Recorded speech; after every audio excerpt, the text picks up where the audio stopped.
Hello everybody, there is only one fragrance brand that I know for certain I would never ever buy or wear for the rest of my life. And this brand is called Zoologist. And if you're thinking to yourself, wait, never say never, because you never know, maybe in 2 years you'll revisit it and you'll love it, right? And that's a cute sentiment. But the thing is, I have tried about 10 to 12 of their fragrances. And never in my life had I wanted to gag after smelling every single fragrance. Okay, it comes to that point where you're like, damn, if this shit is making me almost want to vomit when I smell it, maybe I don't want to revisit it. Maybe this is just something I want to steer clear of. You know, you gotta read the red flags. When you see them, just notice them and don't ignore them. Don't ignore them, all right? So with Zoologist, I remember it was a hot summer day. And my sister and I got the samples that she actually bought it. And we were spraying them on, not test strips, on tissues and I think pieces of paper because we didn't have any test strips. And if you're thinking, wait, you should test it on your skin, thank God we didn't, right? So we're spraying them. And then about 5 to 10 minutes later, after those 5 to 10 minutes, for the rest of the day, the whole entire loft smelled like a zoo. And I get it, it's in the name, but both her and I had to walk out because we were getting serious headaches. And when we would walk back in, it was just like, holy shit, we aired out the house and it still lingered, you know? If I would give it props, it would be to the fact that those things last a long time. You will not get rid of them easy at all. You know what I mean? They definitely linger there. But the one that I really couldn't stand was called Hyrax. That's like my arch nemesis. I cannot stand that fragrance. It smelled like dead animal carcass.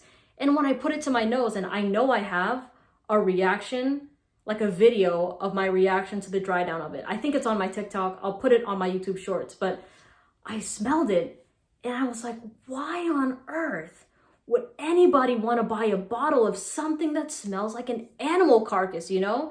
And I understand that Zoologist is the type of brand for fragrance enthusiasts that just want a bunch of unique bottles. You know, you're not looking for things that you want to wear, but you're just looking for artistic type of fragrances. And that is definitely not my vibe at all. What I want in my collection are things that I'm going to wear. And if it's going to be unique, it's still going to smell nice. You know, I don't want it to be unique to a point where it smells bad.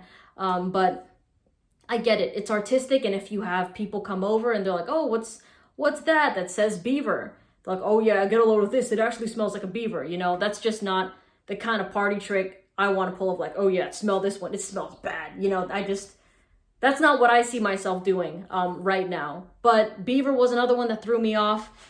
Camel was actually on point. You know, I like that they had the spices, but then with the frankincense and the myrrh, it still had that animalic stench to it that I could not get past. I think the one that I had some appreciation for was B, because that was just the one that was more tolerable to my nose, but still, it was this really overly sweet honey scent that still ended up making me feel a bit nauseous, you know? So they were all EDP concentration.